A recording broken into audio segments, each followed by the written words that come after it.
وأتم إلى محمد أشرف الأنبياء والمرسلين وعلى آله وصحبه أجمعين. سبحانك لا علم لنا إلا ما علمتنا إنك أنت العليم الحكيم. لا حول ولا قوة إلا بالله العلي العظيم. لا حول ولا قوة إلا بالله العلي العظيم. Yang hormati Al-Fadhil Dr. Faisal sebagai pengerusi majlis dan pengarah kepada program pada malam kita, dan tidak lupa kepada sahabat-sahabat yang terlibat dalam menganjurkan program ini dan sahabat-sahabat yang turut bersama pada malam ini.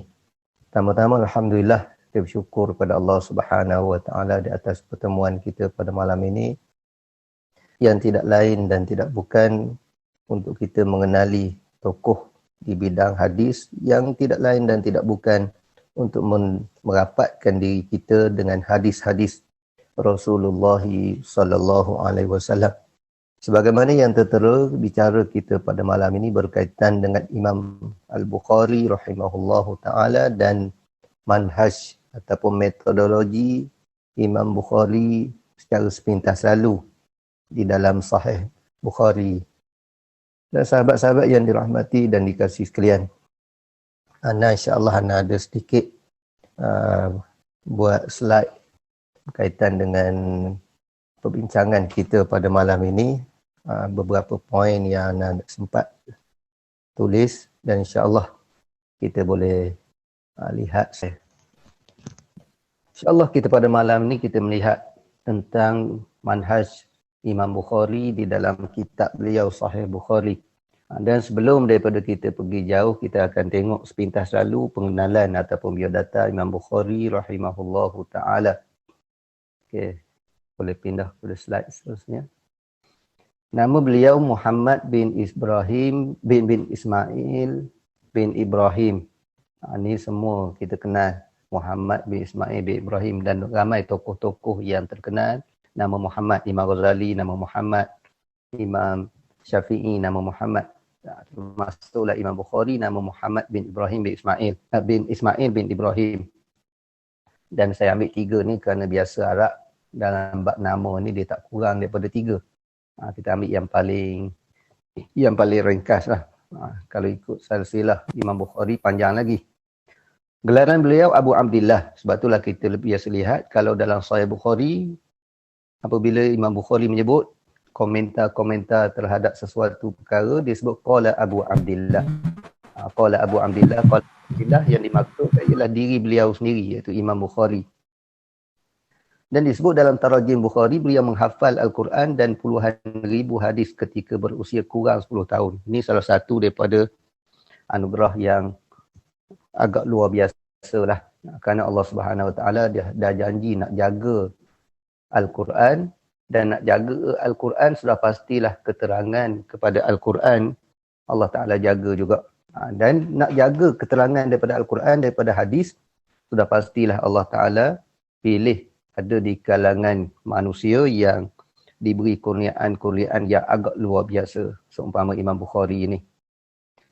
Imam Bukhari kedudukan dalam hadis iaitu Amirul Mukminin, iaitu kedudukan ataupun tahap yang paling tinggi dalam ilmu hadis. Kalau Amirul Mukminin dalam pemerintahan, dia merupakan khalifah, orang yang memegang kuasa yang tertinggi. Begitulah juga di dalam ilmu hadis, dia ada gelaran yang paling tinggi Amirul Mukminin. Dan yang dapat gelaran Amirul Mukminin ini hanya segelintir di kalangan ulama hadis sahaja. Bahkan tak semua di antara di kalangan ashabul kutubis sittah. Tak semua di kalangan pengarang kitab 6 kitab yang terkenal tersebut dia sampai tahap Amirul Mukminin. Tapi Imam Bukhari sampai tahap Amirul Mukminin. Dan ada yang bukan daripada pengarang kutubus sittah dapat gelaran mencapai tahap Amirul Mukminin dalam hadis. Iaitu ada sebab-sebab yang kita tak sempat nak syarah lah di sini. Tapi Amirul Mukminin adalah kedudukan yang paling tinggi di dalam hadis, yang dikatakan oleh ulama hampir keseluruhan hadis tidak terlepas dalam pengetahuan beliau. Sikit lagi.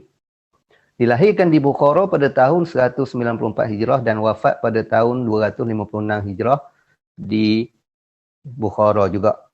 Ramai ulama besar di bidang hadis merupakan anak muridnya seperti Imam Muslim, At-Tirmizi dan lain-lain.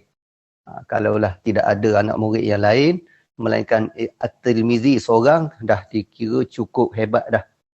Tokoh yang besar melahirkan ulama-ulama yang besar. Inilah sepintas lalu berkaitan dengan Imam Bukhari.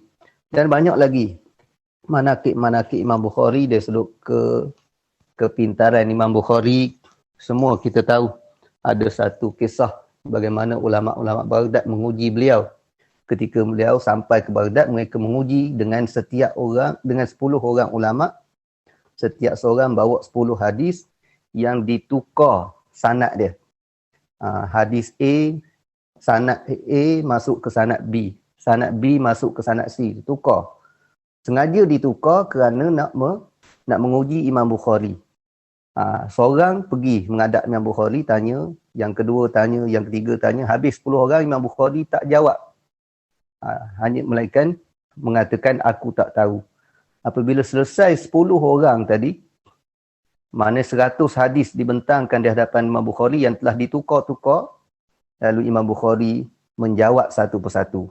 Maknanya yang ditukar tu pun Imam Bukhari hafal. Adapun hadis yang pertama yang dikatakan diriwayatkan melalui jalur sekian. Sebenarnya jalur yang sebenarnya sekian. Diperbetulkan setiap satu hadis. Dia hafal sanad yang ditukar tadi dan dia perbetulkan satu persatu. Ini menunjukkan kepintaran yang luar biasa. Sekali dengar, ingat selalu. Kita nak menghafal sanad hadis. Bukannya senang. Nak menghafal rawi di kalangan sahabat pun kita suka lagi. Tapi Imam Bukhari sampai tahap begitu dia dapat menguasai ataupun kepintaran beliau di dalam ilmu hadis. Okey.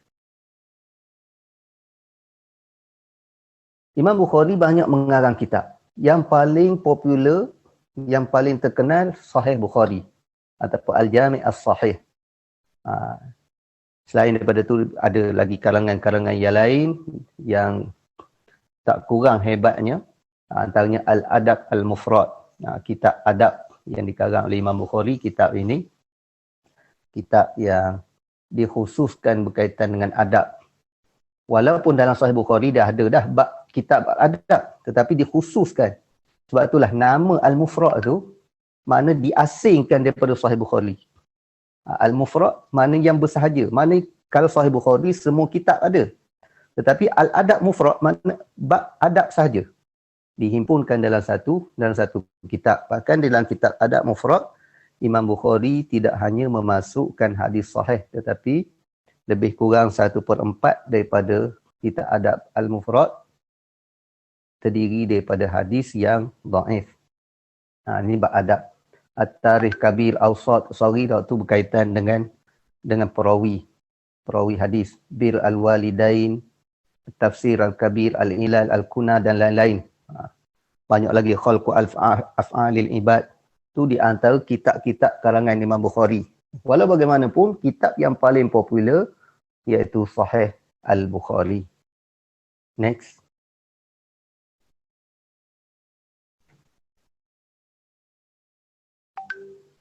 Kita biasa dengar nama Sahih Bukhari.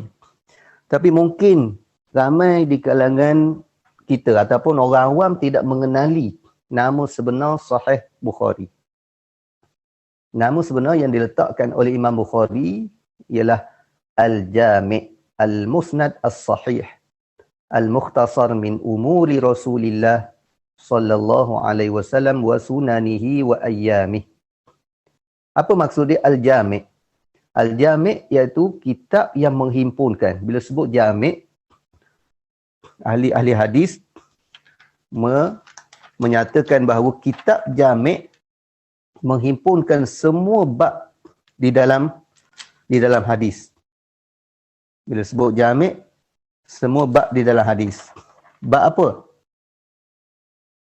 Ya, di antaranya bab akidah, hukum hakam, bab sirah, bab adab, bab tafsir, bab fitan, bab asyratus sa'ah, bab manaqib. Ni 8 tajuk utama dalam 8 tajuk utama ini ada dalam Kitabul Jami'. Sebab itulah kitab yang tak ada 8 ini dia tidak dinamakan Jami'. Sebab tu dinamakan Sunan Abu Daud. Kerana dia kalau ada pun bab-bab yang lain ni tidak begitu lengkap. Tidak begitu lengkap. Yang lengkap 8 tajuk ini iaitu bab akidah, bab hukum hakam, bab sirah, bab adab, bab tafsir, bab fitan, bab asyratus sa'ah, bab tanda-tanda kiamat, bab manaqib, kelebihan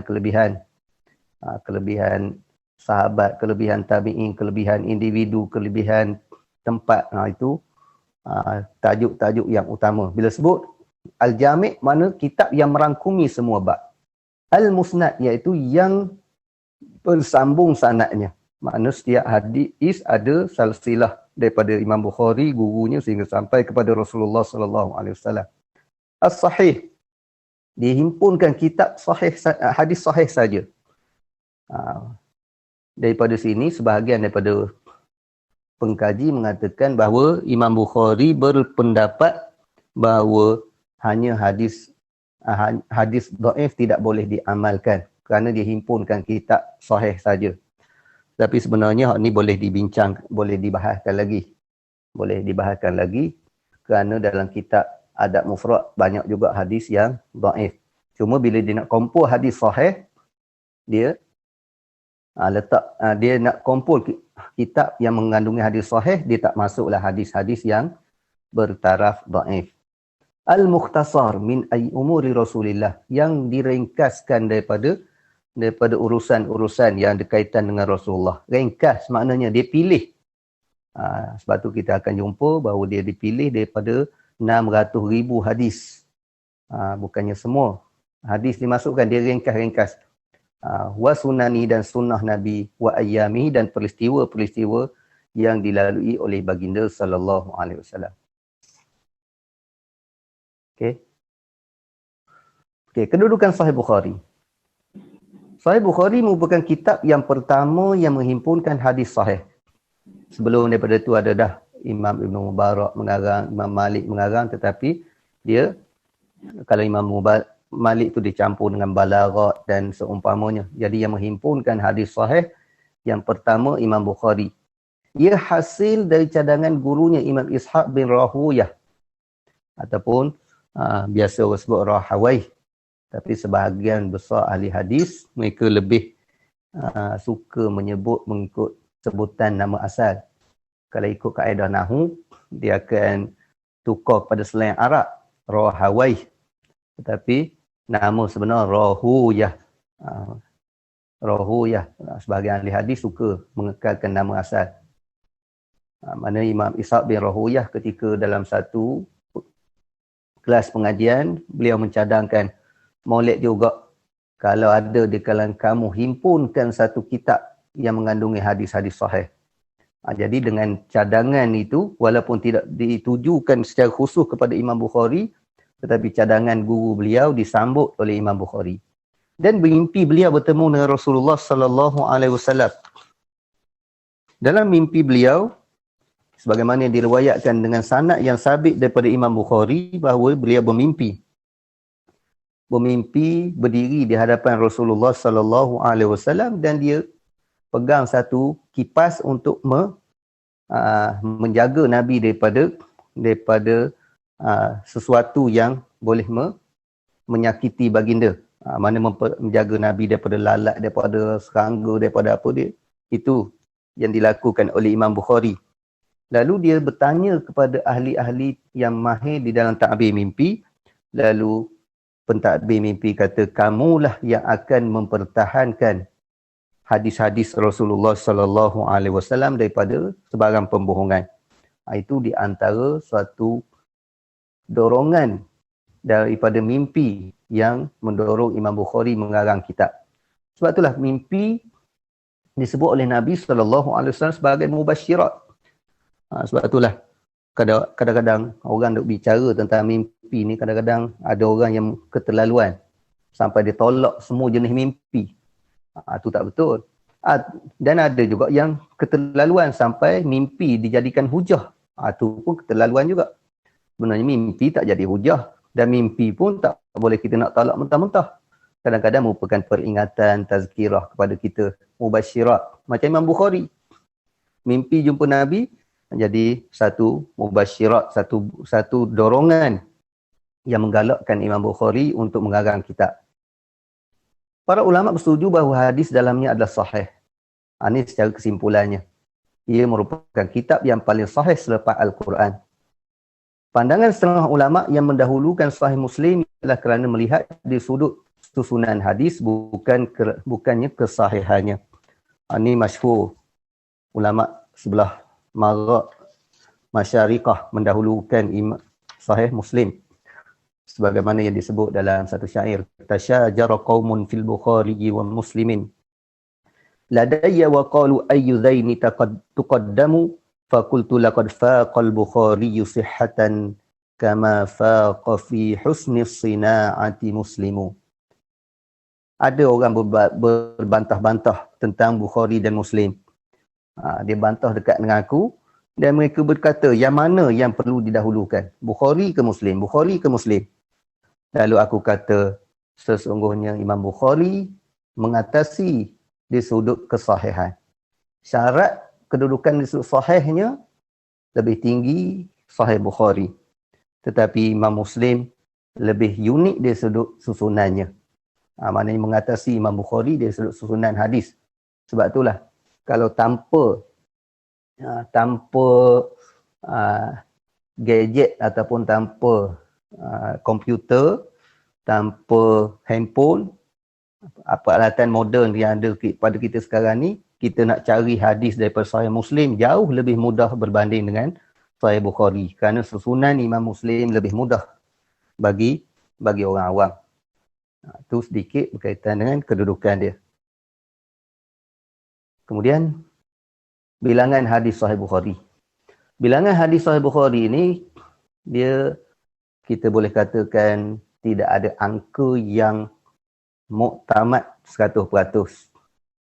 Kalaulah bilangan ayat Quran ada dalam ilmu fawasil, ulama-ulama qiraat duk bincang, ada bilangan madani awal sekian, madani akhir sekian, ada bilangan ahli Kufah sekian. Jadi ayat-ayat yang sama tetapi yang menentukan nombor-nombor ayat, bilangan-bilangan ayat yang tu saja beza kalau Al-Quran. Begitulah juga Sahih Bukhari. Sahih Bukhari mengikut bilangan cetakan ini lain, tetapi saya ambil bilangan mengikut yang paling banyak di pasaran sekarang ni, yang muktamad, yang banyak digunakan di pasaran, iaitu mengikut bilangan yang diletakkan oleh Syekh Muhammad Fuad Abdul Baqi, seorang tokoh di Mesir. Bilangan dia 7,563 hadis. Dan bilangan inilah yang digunakan pakai dalam Mu'jam Mufahras yang dihimpun oleh bilangan sekumpulan orientalis, Mu'jam hadis yang besar, yang mana Mu'jam ini sangat-sangat berfaedah digunakan sebelum zaman komputer. Jadi bilangan 7,563. Cuma kalau kita tengok dalam kitab, setengah-setengah kitab sekarang ni, bila dia meletakkan hadis-hadis Sahih Bukhari, nombor hadis Sahih Bukhari, kadang-kadang mereka tak menyatakan cetakan yang tu kadang-kadang tak sama dengan apa yang ada di tangan kita. Tangan kita lain, tapi cetakan yang mereka guna, cetakan yang lain. Sebab tu kadang-kadang kita tak jumpa tak sama. Bila kita jumpa nombor sama, hadis tak sama, jangan kita kata tak ada. Kerana mungkin berbeza dari sudut cetakan, dari sudut peletakan nombor pada hadis tersebut. Bilangan kitab dalamnya 98 kitab. Ini memang jelas. 98 kitab. Bawah pada kitab ada bab. Setiap kitab di bawah dia ada bab. Ada 3,918 bab. Ini berbeza dengan Sahih Muslim. Sahih Muslim dia ada kitab tetapi tidak ada bab. Cuma kebanyakan ataupun hampir semualah cetakan Sahih Muslim yang ada sekarang ni dicetak berserta dengan bab, tetapi bab tersebut sebenarnya bukan Imam Muslim yang letak. Bab bagi Sahih Muslim diletak oleh ulama kemudian, di antaranya Imam Nawawi rahimahullahu ta'ala. Kebanyakan dicetak sekali dengan syarah Imam Nawawi terhadap Sahih Muslim. Jadi bab itu adalah bab daripada Imam Nawawi. Sebab tu kalau kita tengok, kita baca dalam Al-Mufhim pula, syarah Sahih Muslim, lain pula nama bab dia. Dia ada perbezaan dia sebut nama bab di antara satu cetakan dengan satu cetakan, kerana bab itu tidak diletakkan oleh Imam Muslim. Tapi Imam Bukhari dia sendiri yang meletakkan bab di dalam kitab dia. Okey. Hadis-hadis di dalamnya. Al-Bukhari tidak menyebut syarat-syarat tertentu hadis dalam kitabnya secara jelas. Namun ia didapati secara kajian dan penyelidikan tokoh-tokoh lain terhadapnya. Imam Bukhari tak sebut dalam mukaddimah kitab dia syarat dia macam mana, pemilihan hadis dia buat macam mana, itu tidak disebut. Tetapi kajian-kajian oleh ulama yang kemudian daripada dia, mereka boleh buat kesimpulan daripada amal, daripada apa yang dihimpunkan oleh Imam Bukhari ini. Di antaranya ialah menepati syarat-syarat umum hadis sahih. Seperti perawi mestilah seorang yang boleh dipercayai, sanad yang bersambung, tiada syad dan illah, tiada kecacatan. Ini syarat biasalah bagi hadis sahih. Yang seterusnya, yang ni berbeza dengan yang lain. Perawi mestilah dapat dipastikan bertemu dengan gurunya walaupun sekali. Sebab itulah dalam perbincangan syarat hadis sahih, bab pertemuan di antara anak murid dengan guru, seorang perawi dengan guru dia, para ahli hadis memadai dengan imkanul liqa. Kebanyakan ahli hadis memadai dengan imkanul liqa. Maknanya kemungkinan dia boleh bertemu. Kemungkinan di antara anak murid dengan guru tu boleh bertemu, jadi hadis tersebut dikira sanad yang dah muttasil, yang dah bersambung. Tetapi Imam Bukhari dia lebih tegas lagi. Dia tak terima kalau imkanul liqa. Dia mesti subutul liqa. Mesti pasti di antara anak murid dan guru, mesti kita pastikan dia bertemu. Selagi tak pasti, walaupun duduk satu negeri, walaupun duduk satu daerah, walaupun sezaman, tetapi bila tak pasti dia bertemu, maka Imam Bukhari tidak lagi memasukkan hadis tersebut di dalam sahih dia. Sebab itulah ini di antara ciri yang menyebabkan Sahih Bukhari, kedudukan Sahih Bukhari lebih tinggi daripada Sahih Muslim. Hadis-hadisnya dipilih daripada 600,000 hadis. 600,000 hadis. Dan kadang-kadang orang tertanya-tanya kenapa kita baca biodata ulama ni mengapa ratusan ribu hadis. Sedangkan yang sampai kepada kita, kalau kompor-kompor himpunan semua hadis, tak sampai bilangan gitu.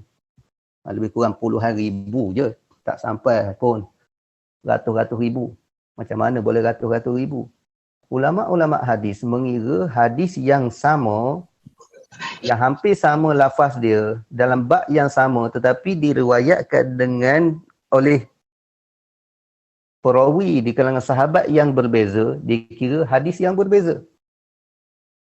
Contoh hadis man kadzaba alayya muta'ammidan. Hadis tu diriwayatkan oleh asyarah mubasysyaruna bil jannah, 10 sahabat yang dijamin syurga. Hadis tu dikira 10 hadis. Kalau 10 orang, lebih daripada 10. Bahkan ada riwayat dengan sanad yang dhaif menjangkau 80 orang sahabat meriwayat hadis tu, dia dah dikira 80 hadis. Itu yang menyebabkan angka sebenar, angka yang jadi besar. Jadi ahli-ahli hadis dia menganggap itu hadis yang berbeza kerana sanad yang berbeza. Sanad iaitu perawi di kalangan sahabat yang berbeza. Tapi kalau perawi yang sama, barulah dikira hadis yang sama. Sebab itulah jadi angka besar. Sebab itulah kalau kita himpun hadis ni, kalau kita gabungkan di antara perawi-perawi, tak sampai angka yang disebutkan 600,000 Ada yang kata sejuta hadis yang boleh hafal. Mungkin tak sampai angka itulah. Jauh nak sampai angka tu. Tapi kenapa mereka sampai angka tu sebagaimana yang saya sebut tadi. Banyak hadis sahih yang tidak dimasukkan di dalamnya kerana ingin meringkaskan kitab. Maknanya kalau hadis yang tidak ada dalam Sahih Bukhari, mungkin sahih lagi. Bukannya hadis sahih hanya ada dalam Sahih Bukhari. Tidak, tetapi ada dalam kitab-kitab yang lain lagi. Dan Al-Bukhari beristikharah sebelum memasukkan setiap hadis ke dalam kitabnya. Ini suatu yang hebat. Maknanya keikhlasan beliau. Walaupun beliau dah buat penyelidikan dan kajian terhadap setiap hadis, beliau tidak membadai dengan kajian dan penyelidikan dia semata-mata. Tetapi dia beristikharah, mengerjakan solat 2 rakaat sebelum memasukkan setiap hadis. Ini suatu yang sangat hebat daripada Imam Bukhari. Okey. Susunan kitab dan bab. Dalam Sahih Bukhari tiada muqaddimah bagi kitab ini, tapi terus dimulakan dengan bab permulaan wahyu. Kebanyakan orang karang kitab ada muqaddimah dulu. Dalam muqaddimah tu nak gambar apa yang dia susun. Tapi Imam Bukhari memulakan dengan kitab permulaan wahyu.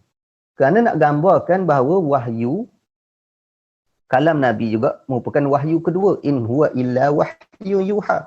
Jadi tujuan aku ni, itulah bab permulaan wahyu itulah sebagai muqaddimah kepada Sahih Bukhari. Dia tak sebutlah muqaddimah yang lain. Dia terus datangkan ayat berkaitan dengan wahyu. Inna auhayna ilaika kama auhayna ila Nuh. Dan hadis seterusnya. Susunan kitabnya mengikut tajuk-tajuk fiqh dan ilmu. Dalam kitab hadis, pelbagai teknik ulama hadis menyusun kitab. Ada yang berdasarkan perawi di kalangan sahabat. Seumpama Imam Ahmad dalam Musnad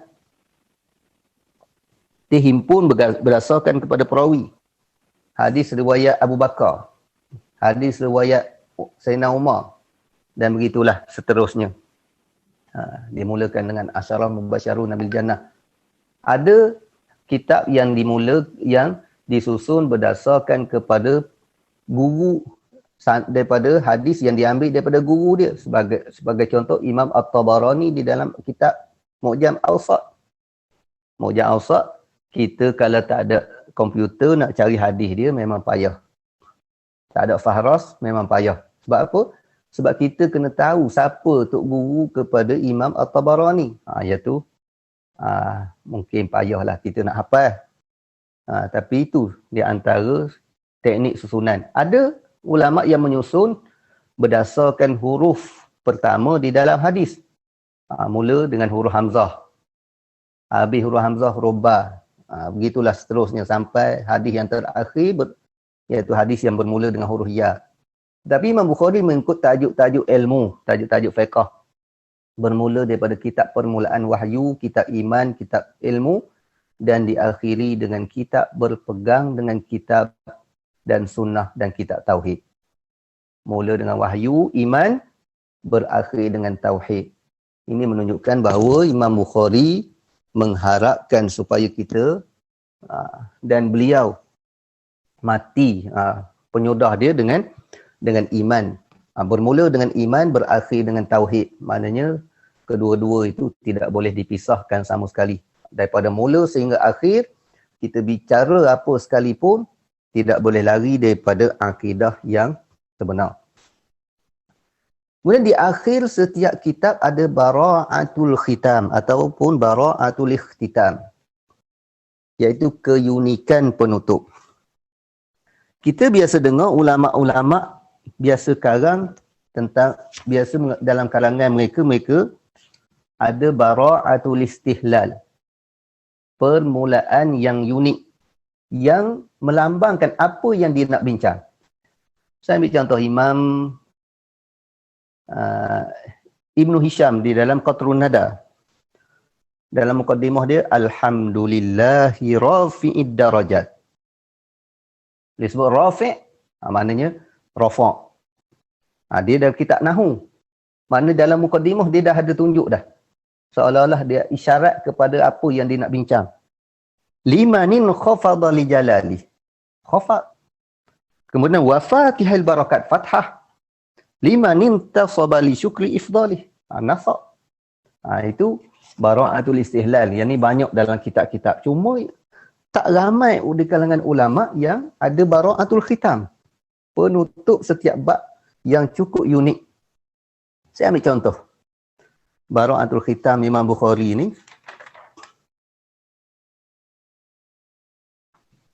Dalam kitab Tayammum. Didatangkan beberapa bab dalam bab Tayammum. Kemudian hadis yang terakhir dalam bab Tayammum didatangkan hadis Imran bin Husain. Yang mana di akhir hadis ini menyebut alaika bis-sa'idi fa innahu yakfik. Kamu kena guna debu tanah dan sesungguhnya debu tersebut cukup bagi kamu untuk tayammum.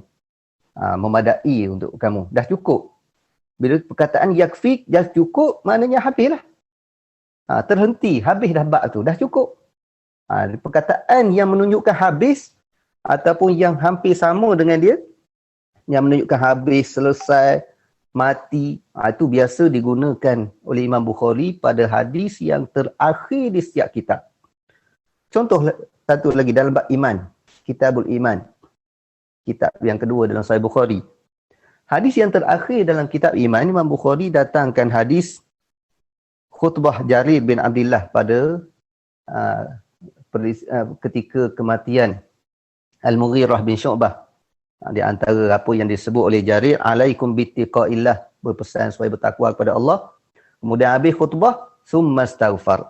Dia beristighfar kepada Allah Ta'ala, wa nazal, dan turun daripada mimbar. Bila turun daripada mimbar, maknanya khutbah dah habis. Bila khutbah dah habis, situ menunjukkan bahawa bab iman pun telah berakhir.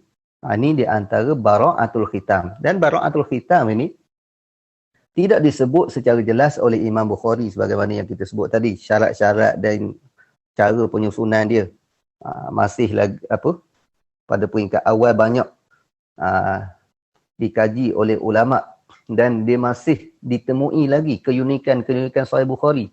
Ini di antara kelebihan Sahih Bukhari ni. Bahkan bara'atul khitam ni, Imam Ibn Hajar Al-Asqalani, walaupun sebelum daripada beliau, ramai dah ulama' yang lebih awal daripada beliau mensyarahkan Sahih Bukhari. Termasuk Imam Nawawi sendiri, termasuk Imam Ibn Rajab dan lain-lain mengarang Sahih Bukhari, syarah kepada Sahih Bukhari. Tapi Ibn Hajar kata, bara'atul khitam ini aku yang pertama sekali jumpa. Aku yang pertama sekali perasan susunan Imam Bukhari sedemikian rupa. Adanya bara'atul khitam, iaitu unik di sudut penutupnya. Setiap kitab ada beberapa bab di bawahnya. Setiap bab tidak ada bilangan tertentu hadis bawahnya. Maknanya tidak. Sebab itulah kalau kita nak buat penyelarasan, macam orang buat kertas kerja ataupun nak buat tesis, setiap bab, setiap tajuk tu mesti lebih-lebih kurang je bilangan perbincangan dia. Tetapi dalam Sahih Bukhari tidak begitu. Ada bab yang banyak hadis, ada bab yang satu hadis, ada bab yang tanpa hadis memadai ayat Al-Quran sahaja. Itu di antara uslub Imam Bukhari. Dia tidak semestinya satu bab diisi 3 hadis. Tidak ada ketetapan yang khusus. Sebahagian bab dimulakan dengan ayat Al-Quran dan Imam Bukhari sering mentafsirkan kalimah dari ayat tersebut. Kalimah-kalimah gharib, kalimah-kalimah yang agak ganjil daripada Al-Quran ditafsirkan. Bahkan bukan ni daripada ayat itu sahaja, tetapi ayat yang ada kaitan dengan ayat tersebut juga kadang-kadang ditafsirkan gharib dia oleh Imam Al-Bukhari rahimahullahu ta'ala. Okey. Kemudian kita pergi kepada tarajim al-abwab. Tajuk-tajuk bab.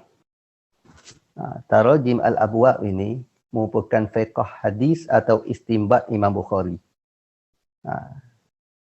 Sebab itulah Imam Bukhari ni kadang-kadang banyak dia mengulang hadis yang sama. Dia berulang kali. Dia sebut secara berulang kali kerana apa? Kerana istimbat ataupun pengajaran yang pelbagai daripada hadis tersebut. Dan ulama-ulama membicarakan itu, bahkan ramai di kalangan ulama yang khusus syarah tentang Tarajimul Bukhari.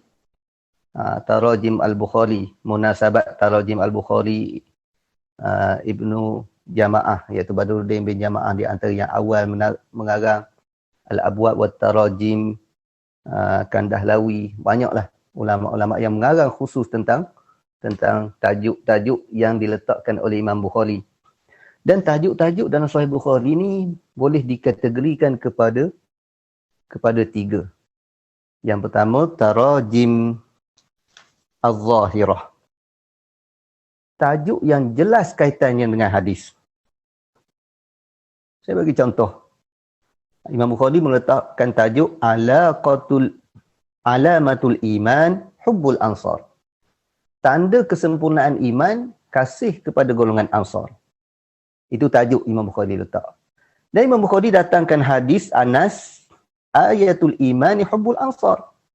Tanda iman, kasih kepada Ansar. Jadi jelas. Tajuk dengan hadis memang sepintas lalu pun kita nampak terus kaitan dia. Itu dinamakan Tarajim Az-Zahirah. Yang ni tak jadi isu. Jelas, orang awam pun boleh faham. Yang kedua, Tarajim Al-Mustanbatah. Pembahagian 3 bahagian ini, antara yang awal tulis, iaitu Syekh Dr. Nuruddin Etir. Dr. Nuruddin Etir ni banyak ibtikar di dalam ilmu hadis. Banyak penyusunan, pembaharuan dalam ilmu hadis, terutamanya dia sebut penyusunan. Yang kadang-kadang kita tak perasan. Kita tengok kitab lain macam sama je dengan kitab dia, tetapi sebenarnya banyak dia mendahului orang lain. Yang sama dengan dia tu banyak ambil daripada dia. Banyak merojok kitab dia. Beliau lah di antara yang membahagikan dengan 3 ni, Tarajim Mustanbatah. Maknanya tajuk yang perlukan penyelidikan untuk memahaminya. Istimbat. Saya ambil contoh.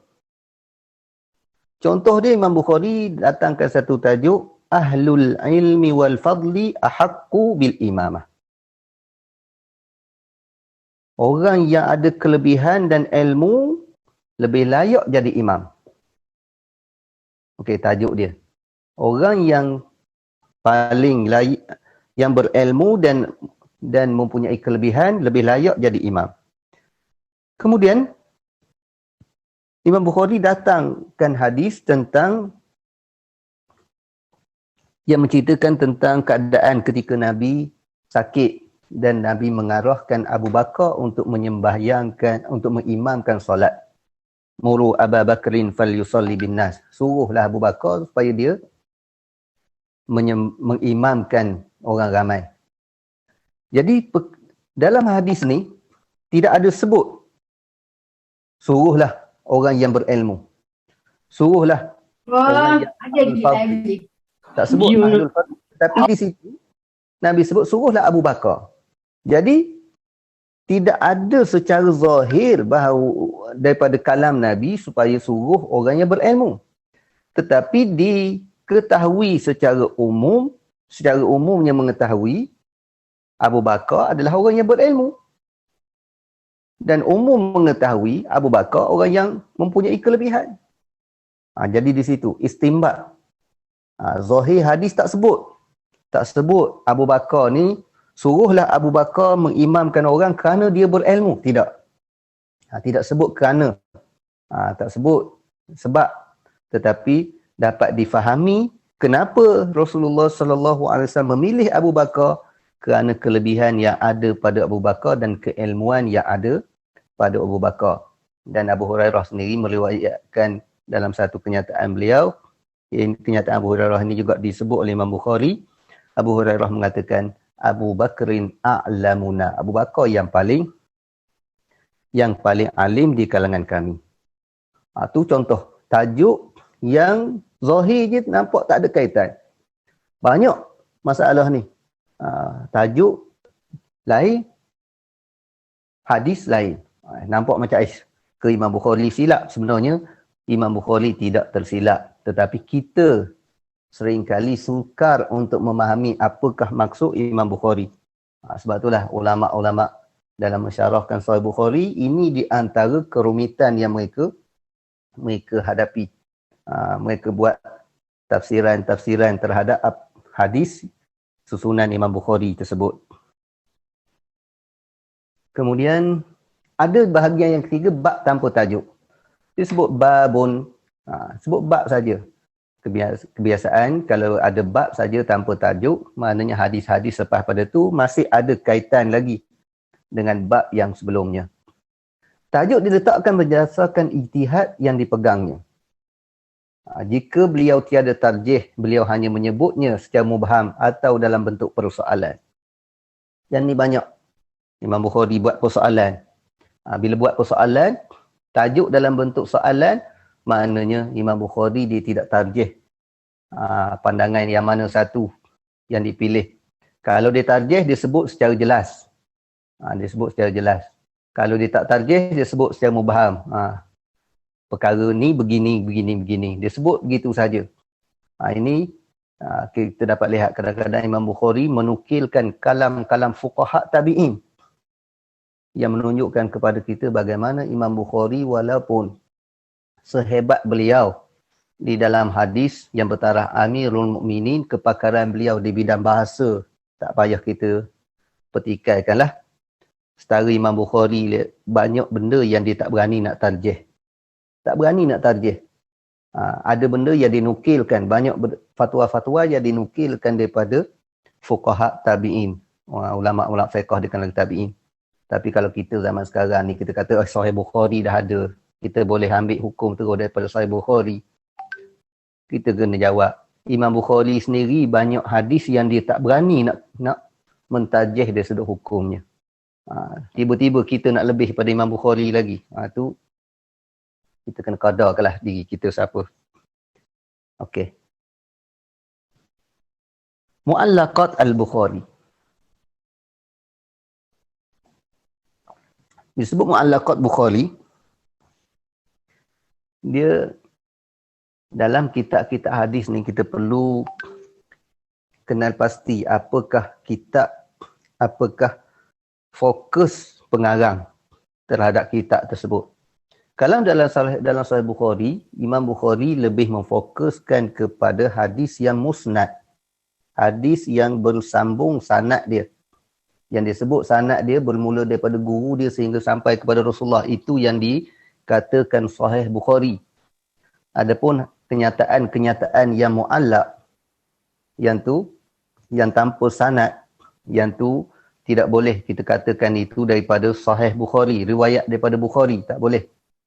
Jadi mu'allaqat ni hadis yang Imam Bukhari riwayatkan tanpa menyebut sanad daripada guru dia sehingga sampai kepada orang yang mengeluarkan kenyataan, sama ada sahabat ataupun Rasulullah sallallahu alaihi wasallam. Itu mu'allaq, mana yang tidak ada tu. Dan kalau kita bincang dalam bab mustalah hadis, mu'allaq ni sebahagian daripada punca kenapa hadis tersebut dinilai sebagai dhaif. Dhaif bisababin qita'in fis sanad, dengan sebab terputusnya sanad, di antaranya hadis mu'allaq. Tetapi mu'allaq Bukhari dia ada perbincangan yang khusus. Adakah betul sanad dia terputus atau memang ada di sana sanad hadis terhadap hadis yang disebut oleh Imam Bukhari. Yang tu dibincangkan panjang oleh ulama. Dalam bab mu'allaqat Bukhari ni ada 1341 hadis mu'allaqat. Imam Bukhari sebut wa dzukira an Ibni Umar contohnya. Disebut daripada Ibnu Umar, ataupun qala Ibnu Abbas, ataupun terus qala Rasulullah, tanpa menyebut sanadnya, itu dinamakan mu'allaqat Bukhari. Dan mu'allaqat ini ada mu'allaqat yang disebut secara bersanad di bab yang lain. Bab yang lain disebut secara bersanad, tetapi di dalam bab-bab yang lain disebut tanpa sanad, disebut secara mu'allaqat, yang tu tidak jadi isu lah. Tidak jadi isu kerana dia memang ada sanad yang disebut dalam Sahih Bukhari sendiri.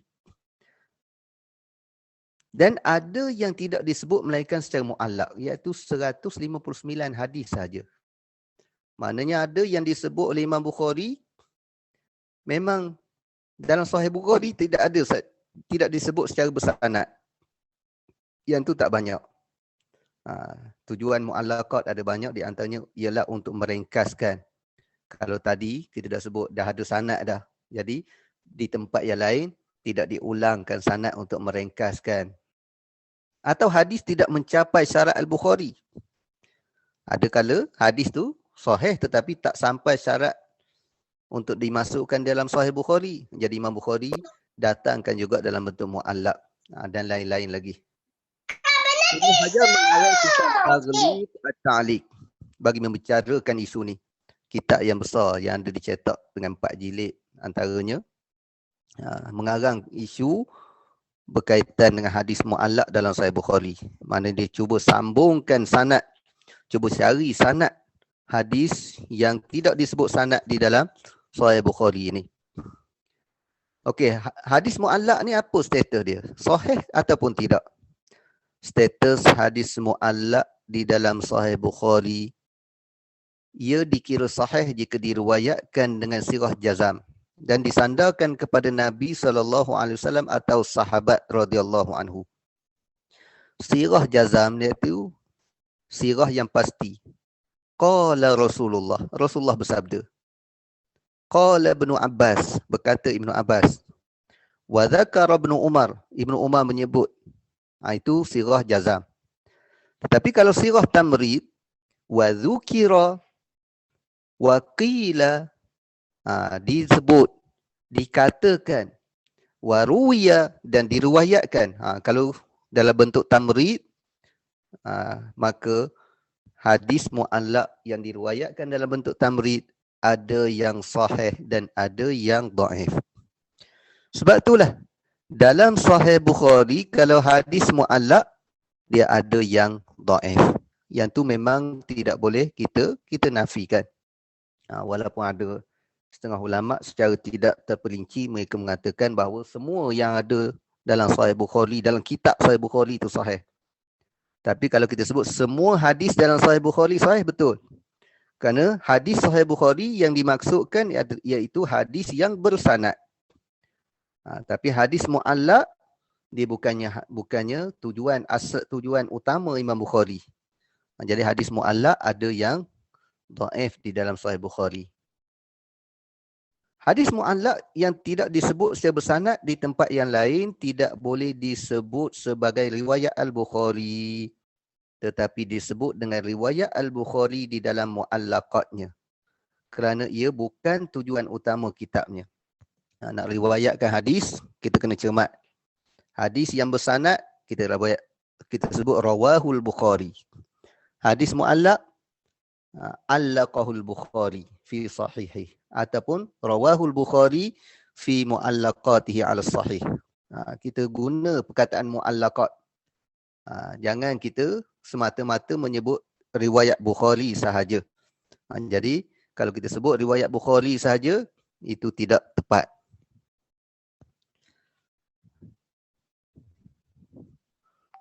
Okey, berkaitan dengan mu'allaqat Bukhari ni ada satu hadis mu'allaqat Bukhari yang masyhur dengan sirah jazam yang pada hakikatnya bukan mu'allaqat.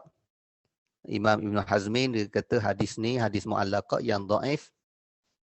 Hadis Imam Bukhari riwayat daripada Hisham bin Ammar berkaitan dengan alat muzik. Sebenarnya Hisham bin Ammar adalah salah seorang guru pada Imam Bukhari. Imam Bukhari menyebut dengan lafaz qala Hisham Ibnu Ammar berkaitan dengan penggunaan alat muzik. Sebab itulah pandangan Ibnu Hazmi menyatakan tidak ada hadis sahih berkaitan dengan alat muzik. Tetapi di kalangan ahli-ahli hadis yang terkenal, ya, bahkan pandangan muktamad di kalangan ahli hadis bermula di antaranya daripada Ibnu Salah sendiri. Mereka mengkritik Ibnu Hazmin dalam isu ni. Kesilapan Ibnu Hazmin di dalam dakwaan bahawa tidak ada hadis sahih berkaitan dengan alat muzik. Sebenarnya hadis tersebut walaupun zahir dalam bentuk macam mu'allaq, tetapi qala Hisham bin Ammar, oleh kerana Hisham bin Ammar tersebut merupakan guru kepada Imam Bukhari, maka dia secara automatik dah dikira muttasil sanad dia. Okey. Hadis yang berulang.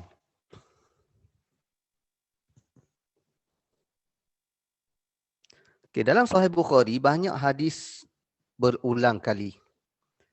Berulang kita jumpa. Tujuan diulangkan hadis berkali-kali adalah kerana pengajaran yang banyak. Kita ambil contoh macam innamal a'malu binniyat. Innamal a'malu binniyat diulangkan oleh berulang dalam Sahih Bukhari lebih kurang 7 kali.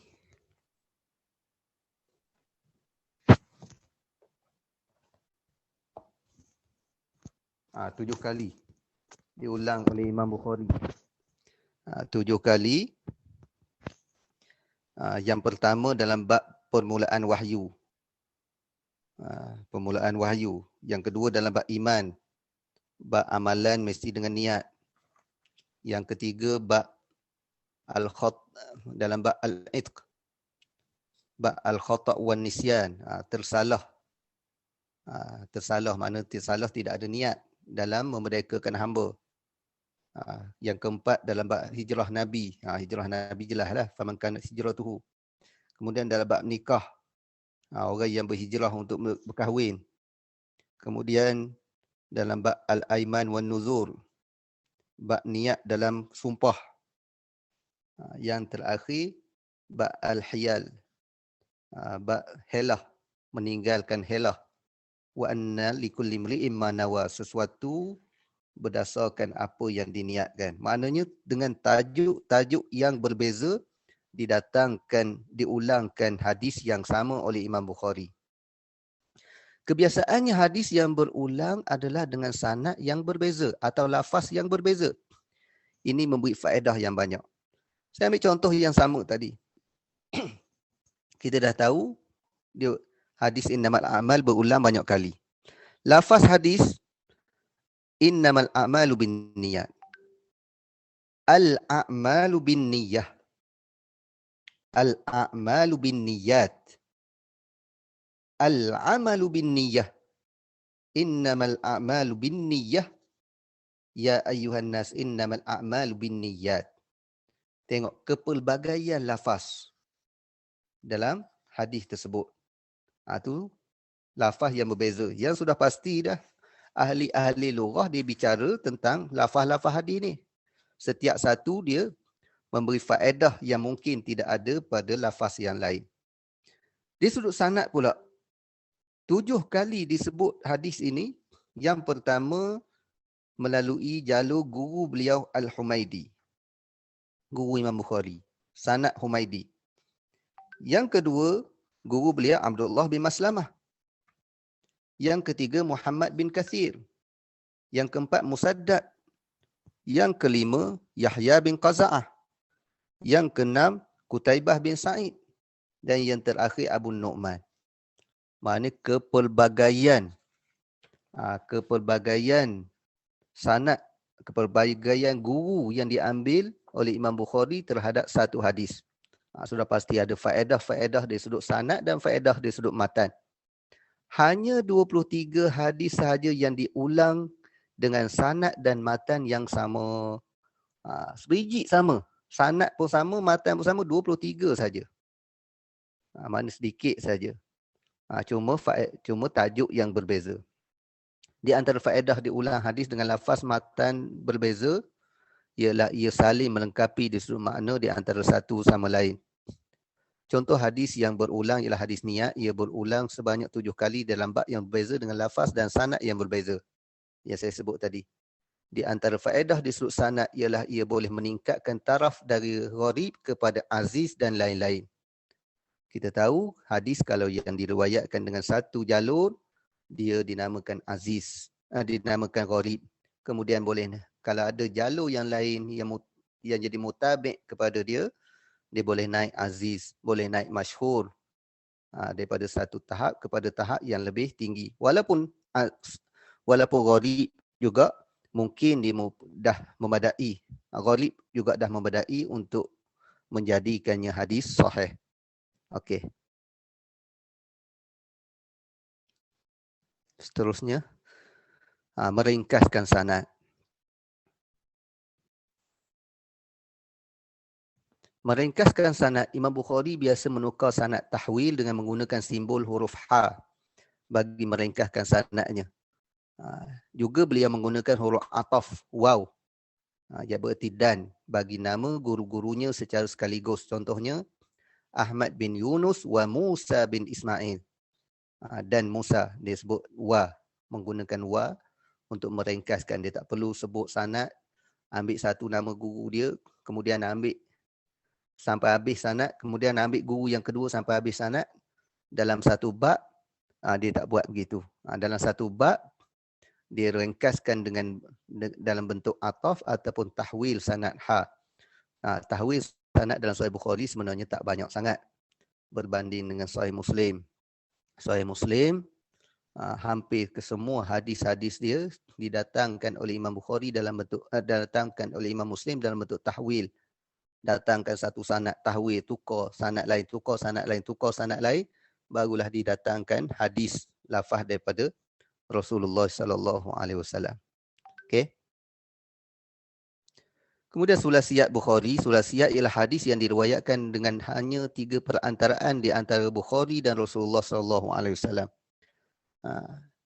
Wa kullu ma qallat rijaluhu ala wa didduhu dzakal ladzi qad nazala. Ini Imam Baikuni sebut. Mana sanad yang ali apabila kurang rijal dia. Sanad yang nazil bila banyak rijal dia. Dan Imam Bukhari yang paling ali, yang paling tinggi adalah sulasiat, iaitu 3 perantaraan di antara Bukhari dan Rasulullah sallallahu alaihi wasallam. Dan dalam Bukhari hanya ada 22 sulasiat. Sulasiat Imam Bukhari. Yang paling banyak perantaraan, 9 perantaraan di antara Bukhari dan Rasulullah sallallahu alaihi wasallam. 5, 6 tu banyak biasalah. Tapi paling sikit 3 perantaraan. Okey. Mutaba'at. Mutaba'at ialah perawi sokongan terhadap perawi asal. Imam Bukhari banyak mendatangkan mutaba'at bagi menambah faedah hadis di sudut sanad. Perawi mutaba'at tidaklah disyaratkan dengan syarat yang ketat seperti sanad asal hadis. Okey, bila sebut isu mutaba'at, mutaba'at ni salah satu daripada 2 sokongan terhadap hadis. Yang pertama syahid ataupun syawahid. Yang kedua mutaba'ah ataupun mutaba'at.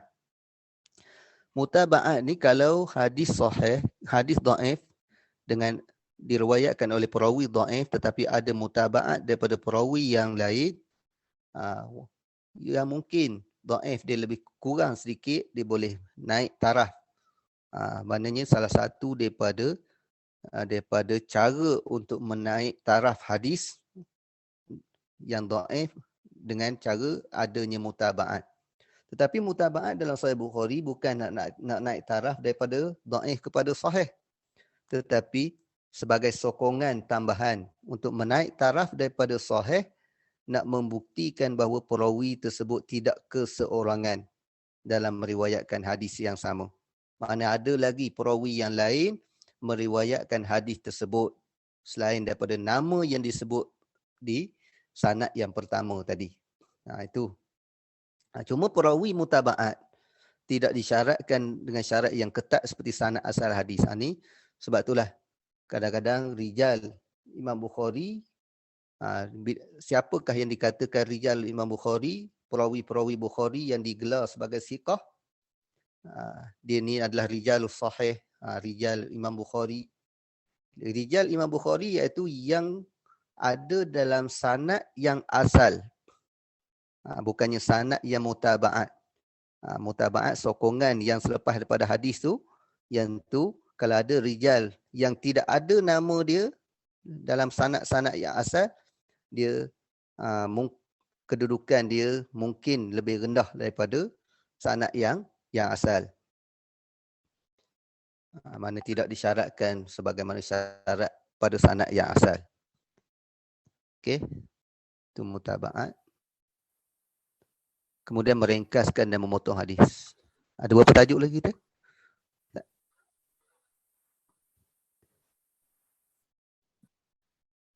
Mana admin dia? Ada berapa tajuk lagi kita? Ya, Samuin. Ada 3 lagi slide kita. Okey, tak apa. Sikit lah. Meringkas dan memotong hadis. Taqti' dan ikhtisar hadis. Ni Imam Bukhari dalam Sahih Bukhari dia sering kali melakukan dua perkara ini. Ikhtisar dengan taqti'. Ikhtisar meringkaskan lafaz hadis. Taqti' dipotong, ambil sebahagian yang ada kaitan dengan tajuk saja. Sebagai contoh ikhtisar hadis dalam kisah Sumamah bin Uthal yang diikat oleh para sahabat di tiang masjid. Diriwayatkan bahawa Rasulullah SAW mengutus pasukan berkuda ke arah Najd. Dan mereka datang bawa seorang lelaki yang bernama Sumamah bin Uthal. Mereka ikat di tiang masjid. Ada hadis yang diriwayatkan oleh Imam Bukhari setakat itu saja. Kerana nak bagi tahu boleh ikat di tiang masjid. Tapi tak cerita, bukan tujuan Imam Bukhari nak cerita tentang kenapa dia diikat, apa tu cerita daripada awal hingga akhir kisah tersebut, tidak. Tetapi ikhtisar. Imam Bukhari ambil sebahagian saja. Dan di tempat yang lain, dalam riwayat yang lain, dalam bab yang lain, Imam Bukhari datangkan dengan lebih detail. Itu ikhtisar. Dan taqti'. Taqti' hadis potong, ringkas. Ambil sebahagian. Contoh macam hadis innamal a'malu binniyat. Tak semestinya kita baca daripada awal innamal a'malu binniyat sehingga sampai ila ma hajara ilaih. Boleh kita nak ambil sepotong selagi mana tidak mencacatkan makna dia. Ambil setakat innamal a'malu binniyat. Itu tak jadi masalah. Dan itu banyak berlaku dalam Sahih Bukhari.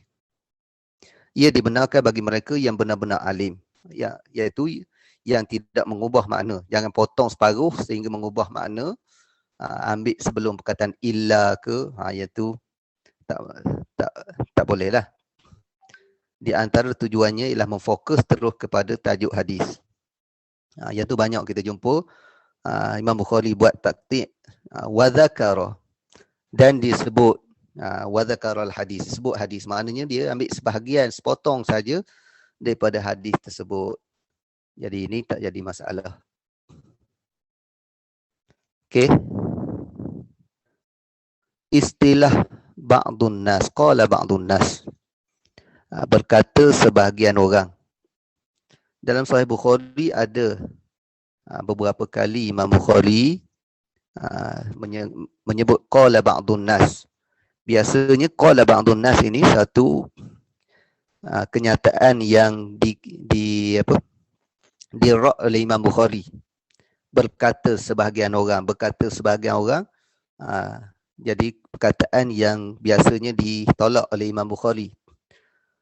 Bila sebut qala ba'dun nas, siapakah yang dimaksudkan dengan ba'dun nas?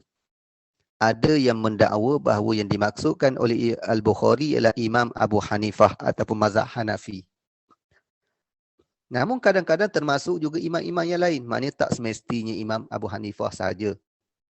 Ada kala juga qala ba'dun nas, termasuk ba'dun nas itu Imam Syafi'i.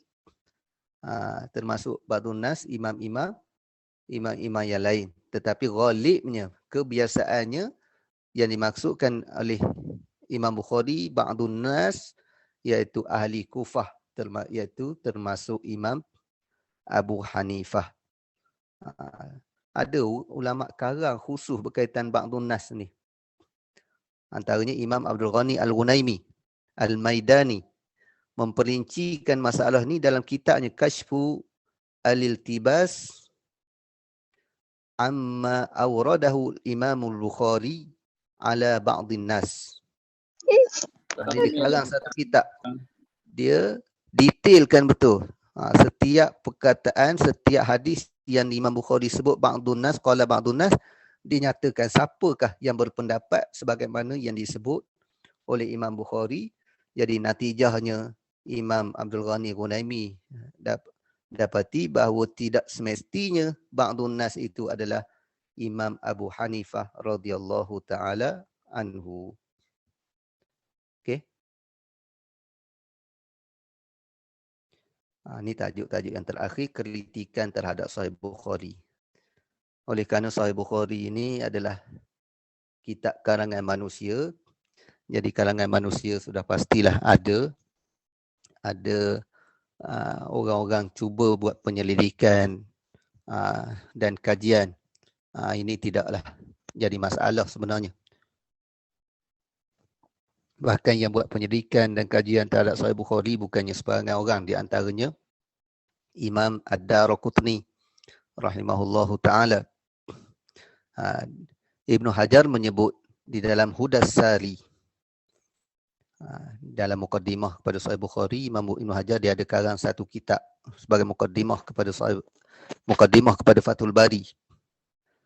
Kitab yang yang banyak cetak dengan baris Hadiyus Sari. Tapi ada kajian yang menyatakan bila dilihat pada makhtutat, dalam makhtutat banyak menyebut Hudas Sari. Tapi ada juga dijumpai dalam makhtutat dengan diletakkan baris Hadiyus Sari. Jadi ada dua-dua. Hudas Sari yang ni saya sebut kerana melihat kepada pembacaan saya, apa yang dikaji, maknanya ada Hudas Sari yang lebih tepat. Tetapi Hadiyus Sari juga betul.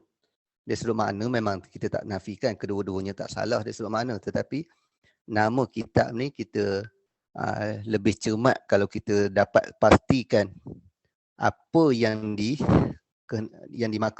dikehendaki oleh muallif sendiri. Jadi dalam isu ni Hadiyus Sari dengan Hudas Sari, mana tidak ada sepakatan di kalangan ulama-ulama yang kemudian nak menyatakan apa nama yang memang confirm sungguh Imam Ibnu Hajar sebut. Tak apalah, Hudas Sari ke Hadiyus Sari pun kita tak jadi masalah. Disebut dalam kitab Hudas Sari bahawa hanya 110 hadis yang dikritik oleh Imam Ad-Daraqutni. Tapi semua kritikan itu dijawab oleh Ibnu Hajar. Utamanya dalam kitab Fathul Bari lah. Dalam mukaddimah kepada Fathul Bari, dia sebut satu persatu jawapan terhadap kritikan Imam Ad-Daraqutni. Daraqutni ini bukan sebarangan orang. Amirul Mukminin juga di dalam ilmu hadis dan pakar ilal di dalam hadis. Dr. Nuruddin Aitam menyatakan bahawa kritikan ini tidak menjejaskan kita untuk berhujah dengan hadis Sahih Bukhari. Jadi, walaupun pernah ada kritikan terhadap beberapa hadis Sahih Bukhari, sebenarnya tidak jadi masalah. Tak jadi isu besar pun. Bukannya, bahkan Ibn Salah dan An-Nawawi mengatakan kritikan itu tidak menjatuhkan kedudukan hadis tersebut kepada dhaif pun. Kerana jawapan daripada kalau kita tengok jawapan kepada Ibnu Hajar, kita dapat buat kesimpulan bahawa kritikan Ad-Daraqutni terhadap Al-Bukhari, kalau menurut Ibnu Hajar, maknanya kebenaran berpihak kepada Al-Bukhari lagi. Kebenaran berpihak kepada Al-Bukhari lagi. Ini kritikan orang yang pakar sesama mereka, tetapi masih berpihak, kebenaran masih berpihak kepada Imam Bukhari. Dan tidak nafikan selepas daripada zaman Ad-Daraqutni ada juga tokoh-tokoh yang lain yang mengkritik Imam Sahih Bukhari, tetapi kritikan Sahih Bukhari seringkali dijawab oleh ulama-ulama yang selepas daripada itu ataupun sezaman dengan mereka. Jadi untuk mempertahankan Sahih Bukhari ini, kalau kita tengok, dia lebih daripada mempertahankan kitab-kitab yang lain selain selepas daripada Al-Quranul Karim. Itu suatu kehebatan kitab Sahih Bukhari yang sampai kepada kita. Begitu juga kenyataan Ibn Salah dan Nawawi, cuma Ibn Salah dan Nawawi ini dia tidaklah harfiah sebiji macam Dr. Nordin itu kata. Cuma Ibn Salah dan Nawawi mempertahankan kesahihan hadis yang ada dalam Sahih Bukhari dan menolak pandangan imam kritikan Ad-Daraqutni. Okey, itu sebahagian daripada rujukan, rasa tidak ada apa dah. Cuma saya pembentangan ini secara sepintas lalu lah. Sepintas lalu. Cuma kalau nak detail rasanya secara online ni tak berapa nak tulis juga. Jadi sekurang-kurangnya fikrah terhadap Sahih Bukhari secara sepintas lalu, gambaran asas manhaj Imam Bukhari telah dibentangkan berdasarkan kepada beberapa maraji' yang ada tadi. Jadi itulah, minta maaf lah tersilap dan tidak tersusun bahasa.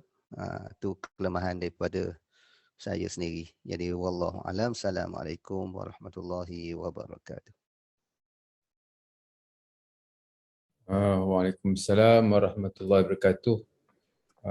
Terima kasih Ustaz Khairul Azmi di atas pembentangan sebentar tadi yang saya kira banyak benda baru bagi saya sendirilah dalam meneliti hadis-hadis ni, kan. Sekiranya ada sahabat-sahabat di sana ada sebarang persoalan yang berkaitan, boleh diajukan, dan insyaAllah Ustaz akan responlah nanti. Boleh dengan dengan tulis di ruang chat pun boleh, ataupun nak tanya terus pun boleh. Assalamualaikum warahmatullahi wabarakatuh. Assalamualaikum warahmatullahi wabarakatuh. Ada dua soalan saya nak tanya. Berhubung dengan kritikan terhadap Imam Bukhari lah. Dia nak minta Ustaz jelaskan sikit dari aspek mana kritikan tu lah. Sama ada aspek sanad ke lafaz ke atau macam mana. Yang kedua, nak minta Ustaz jelaskan sikit berkaitan dengan syarat-syarat hadis sahih lah. Jadi disebut situ tiada syaz dengan tiada illah. Jadi boleh bagi contoh sikit macam syaz tu macam mana, illah tu macam mana lah yang terdapat dalam kitab-kitab hadis lah. Okay, wallahu a'lam. Okay. Silakan Ustaz. Okey.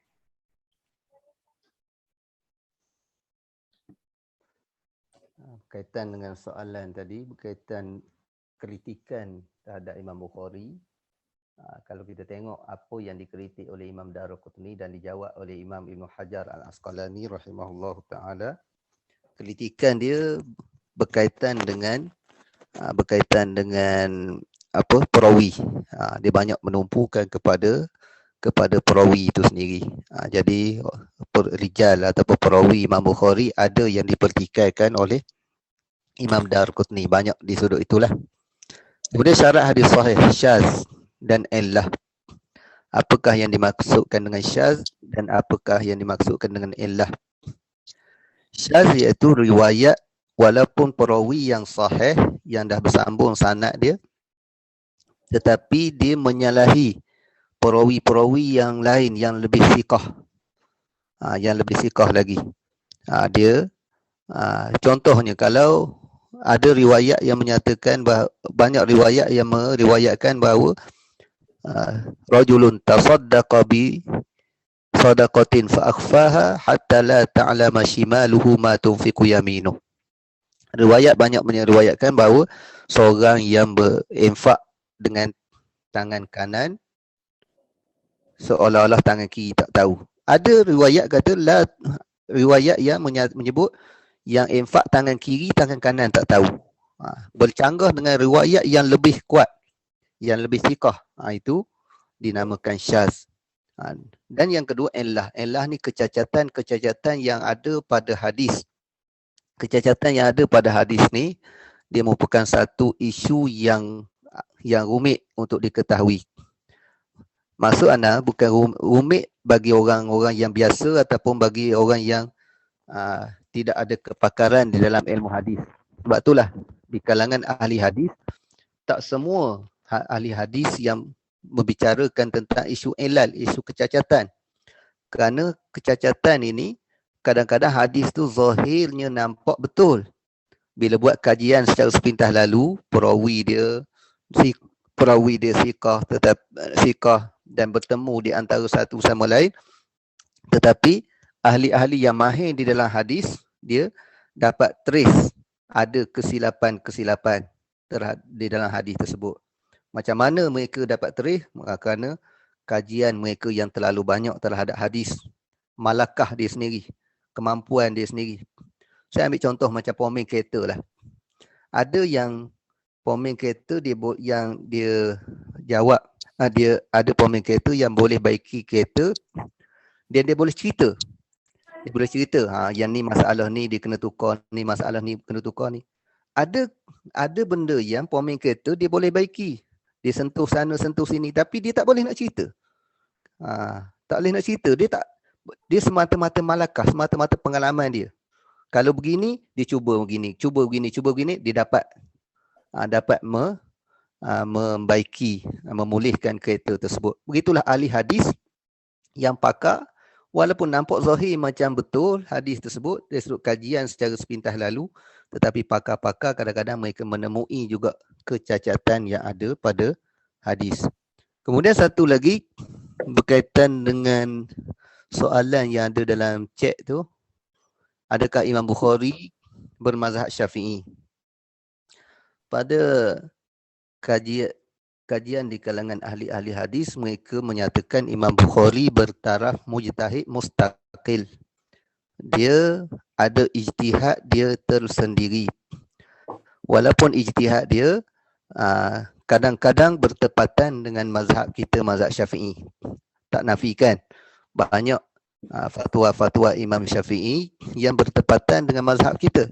Tetapi banyak juga fatwa-fatwa Imam Syafi'i, Imam Bukhari yang bertepatan dengan mazhab Imam Malik. Itu sebab itulah ulama di antaranya Dr. Nordin Atel secara jelas mengatakan bahawa Imam Bukhari dia mujtahid mustaqil. Mujtahid mustaqil, dia layak berijtihad dan dia tidak bermazhab dengan mana-mana daripada 4 mazhab. Okey, ada lagi?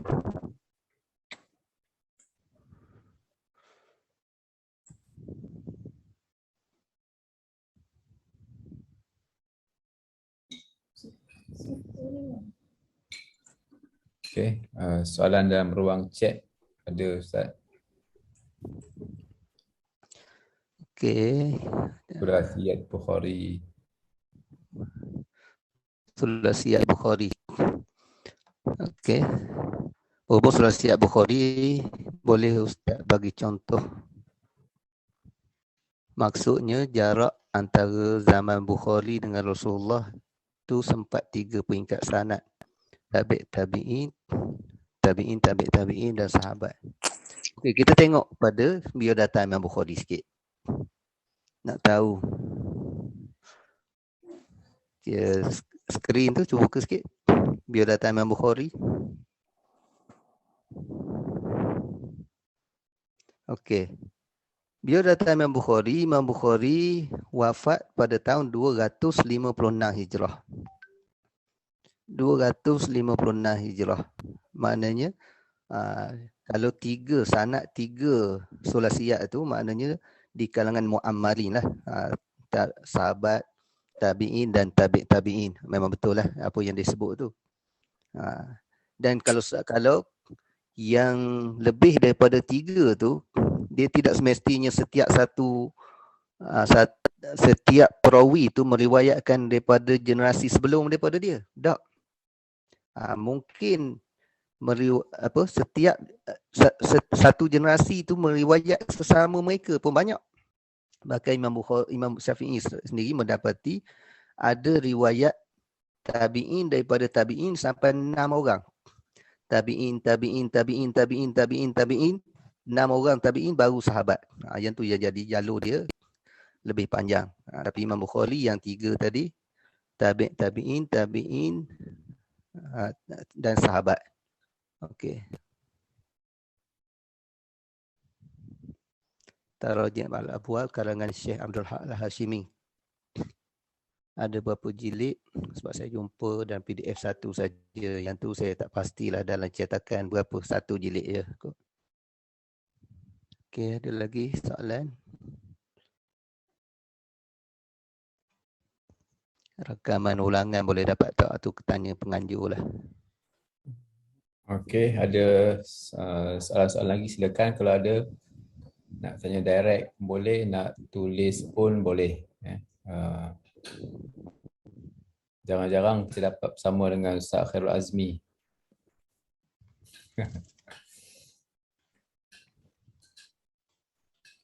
Pendekatan Imam Bukhari terhadap hadis dhaif. Okey. Kalau kita lihat dalam ambil contoh dalam Al-Adabul Mufrad, Imam Bukhari lebih kurang 1/4 daripada adab mufrad Imam Bukhari datangkan hadis yang dhaif. Dan ini menunjukkan bahawa Imam Bukhari tidaklah menolak sementah-mentahnya hadis dhaif. Walaupun di susunan adab mufrad, kalau kita lihat, memang Imam Bukhari utamakan hadis-hadis yang sahih, diutamakan, diletak di awal-awal bab, dalam bab. Kemudian barulah didatangkan hadis-hadis dhaif. Tetapi ini menunjukkan bahawa Imam Bukhari tidak mengkesampingkan terus hadis-hadis dhaif. Bahkan hadis dhaif dia boleh dijadikan istiqnas, hujah sokongan. Tapi kalau sebagaimana saya sebut tadi, ada juga pandangan-pandangan yang menyatakan bahawa Imam Bukhari antara orang yang menolak hadis dhaif secara mutlak, itu adalah suatu kajian yang kurang tepatlah. Sebab kalau ditolak secara mutlak dalam kitab Al-Adab Mufrad, dia tidak akan masukkan hadis yang dhaif. Cuma satu isu lagi berkaitan dengan hadis dhaif ni sekarang ni, menganggap hadis dhaif seumpama hadis maudhu', sama kedudukan dengan hadis maudhu'. Itu suatu bid'ah yang barulah. Okey. Ada lagi? Okey, terima kasih. Okey, ada lagi apa nama ni, kenapa bagi perkara yang ditolak oleh Imam Bukhari, ada qaul kata ba'dun nas itu dimaksudkan Imam Abu Hanifah. Okey, kenapa? Kerana secara zahirnya banyak yang disebut oleh Imam Bukhari ba'dun nas adalah bertepatan dengan pandangan Imam Abu Hanifah. Itu dari segi ghalibnya. Jadi bila ghalib, kadang-kadang dihukumkan secara total. Itu sebab itulah sebahagiannya menyatakan itu ba'dun nas itu adalah kalam Abu Hanifah. Tetapi ulama-ulama mazhab Hanafi, dia cuba mempertahankan mazhab dia.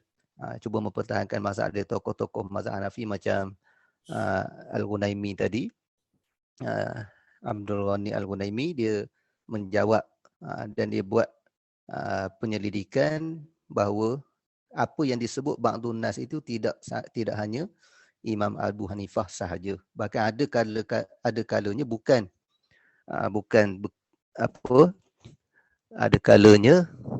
bukan pandangan Imam Abu Hanifah juga.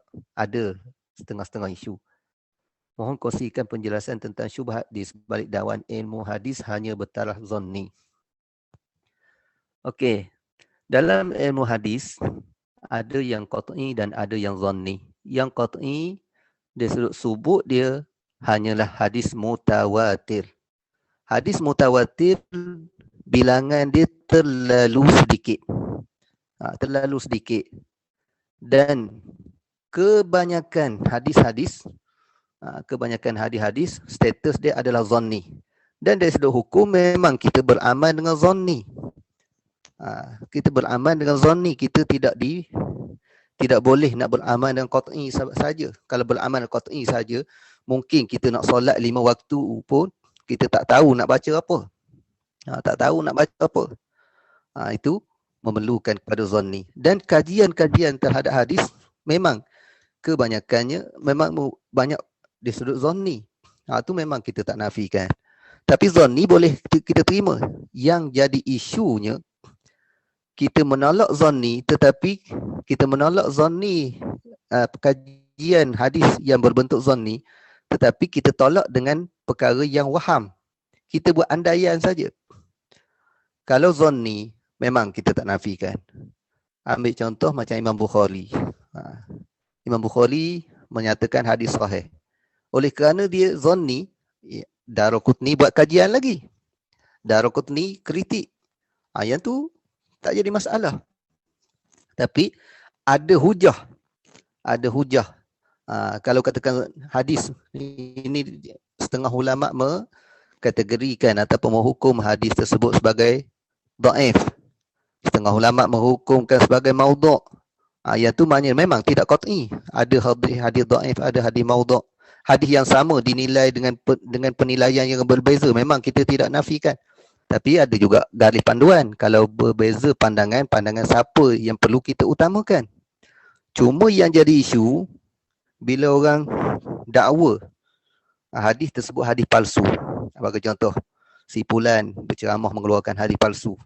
Tiba-tiba dalam kita nak mempertahankan diri, kita kata penilaian itu zanni. Penilaian itu zanni, kita tolak mentah-mentah penilaian yang zanni. Kita tolak mentah-mentah penilaian zanni dalam keadaan kita pun tidak ada sebarang hujah. Dalam keadaan andaian semata-mata. Andaian ni ihtimal, andaian. Sedangkan zanni itu ada garis panduan kajian mereka. Ada garis panduan ilmu. Maknanya dari sudut akademiknya memang mereka guna saluran akademik buat kajian dengan begitu terperinci. Tapi kita nak bela diri katakan tu zanni. Kalau zanni, apa hujah kamu? Tapi sekadar nak tolak hadis, nak tolak kenyataan orang dengan dakwaan zanni, sedangkan kita tidak ada hujah. Antara zanni dengan langsung kosong, yang mana kita nak pakai? Sebab tu kadang-kadang sangat-sangat tak cermat kalau orang nak bela diri dalam keadaan dia dah tersasul mengeluarkan hadis palsu, dia kata itu penilaian zanni. Okey, kalau betul perkara yang khilaf di kalangan ahli hadis, tak jadi masalah. Okey, hadis tu orang kritik kenyataan, kita kata hadis tu palsu berdasarkan kenyataan Ibnul Jauzi. Kita boleh keluar hujah kita. Sebenarnya kenyataan Ibnul Jauzi itu tidak tepat. Bahkan hadis ini dipertahankan oleh Imam Suyuti, dipertahankan oleh Imam Ibn Arraq, dipertahankan oleh tokoh sekian, status dia mengikut tokoh-tokoh ini, maka status dia adalah dhaif mengikut tokoh sekian. Apa hujah dia? Perawi ini yang dikatakan pembohong, sebenarnya tidak bohong. Ada hujah, tak apa. Barulah sama-sama zanni. Tapi kalau katakan menolak menolak penilaian ilmiah secara dengan berhujah hadis tu zanni, dibimbangi kita menolak hadis secara total. Sahih Bukhari memang sahih, tetapi lebih daripada 90% hadisnya adalah zanni, bukannya qat'i. Itu suatu benda yang kita kena faham. Kalau kita nak tolak yang zanni, seolah-olah kita telah menolak seluruh asas, sebahagian besar asas-asas di dalam agama kita. Adakah terdapat kitab khusus tentang hadis mu'allaqat dalam Sahih Bukhari? Terima kasih Ustaz. Okey, hadis mu'allaqat dalam Sahih Bukhari, Taghliqut Ta'liq. Ibnu Hajar dicetak sekarang ni ada cetakan 4 jilid. Taghliqut Ta'liq, hadis mu'allaqat, khusus bicara tentang hadis mu'allaqat dalam Sahih Bukhari, karangan Imam Ibnu Hajar Al-Asqalani. Ada lagi? Okey, tak ada dah nampaknya. Kita dah 11 Hampir setelah 20. Kalau ada soalan tu kita apa nama ni? Kita simpan lah kot. Kita simpan lah. Ada seminit dulu lagi Ustaz, kesimpulan Ustaz. Okey. Jadi sahabat-sahabat yang dikasihi sekalian, begitulah sedikit sebanyak perbincangan tentang Sahih Bukhari. Walau bagaimanapun Sahih Bukhari ini masih lagi banyak. Kalau semakin kaji, semakin kita cinta kepada Sahih Bukhari. Bahkan Anas sendiri pada peringkat peringkat awal dulu memang kita tahu kedudukan Sahih Bukhari dan kita nak buat maktabah pustakaan sendiri. Tetapi yang terakhir ni oleh kerana saya melihat kehebatan Sahih Bukhari, kadang-kadang kita terfikir nak buat satu maktabah khusus berkaitan dengan Sahih Bukhari. Kita dah nampak dah, tengok kajian terhadap Sahih Bukhari, mungkin 1000 jilid kitab pun tidak cukup, tidak kurang daripada 1000 jilid kitab yang membicarakan tentang Sahih Bukhari. Sama ada kajian dari sudut akademik, master, PhD ataupun syarah-syarah kepada Sahih Bukhari. Dan saya dapati dalam Sahih Bukhari ini, antara apa yang saya nak sebut sebagai untuk nak memudahkan kita, saya tidak cadangkan kepada kita untuk kita terus membaca Sahih Bukhari kalau kita tidak menguasai lagi kitab-kitab yang lain. Maknanya dalam disiplin ilmu, kita mulakan dengan kitab-kitab yang lebih bawah sedikit, kemudian barulah kita meningkat kepada Sahih Bukhari. Dan Sahih Bukhari juga, kalau kita nak ambil pengajaran daripada Sahih Bukhari, jadi kita tidak boleh juga nak terus guna Fathul Bari Ibnu Hajar. Kita kena banyak juga bergantung dengan syarahan-syarahan muasir, syarahan-syarahan tokoh-tokoh semasa seperti syarahan Dr. Umar Hashim, syarahan Syekh Sabuni yang cukup ringkas terhadap Sahih Bukhari. Itu banyak membantu, kadang-kadang lebih menepati keadaan kita sekarang ni. Jadi itulah sedikit berkaitan dengan Sahih Bukhari. Jadi kesilapan, kekurangan dalam bicara pada malam ini, saya minta maaf banyaklah. Dan terima kasih sekali lagi kepada penganjur kerana memberi kepercayaan kepada saya, walaupun saya ni tidaklah seberapa, bukannya ahli akademik, belajar atau tak setara mana, tapi mudah-mudahan ada perkongsian, ada manfaat untuk kita semua. Jadi wallahu alam. Assalamualaikum warahmatullahi wabarakatuh.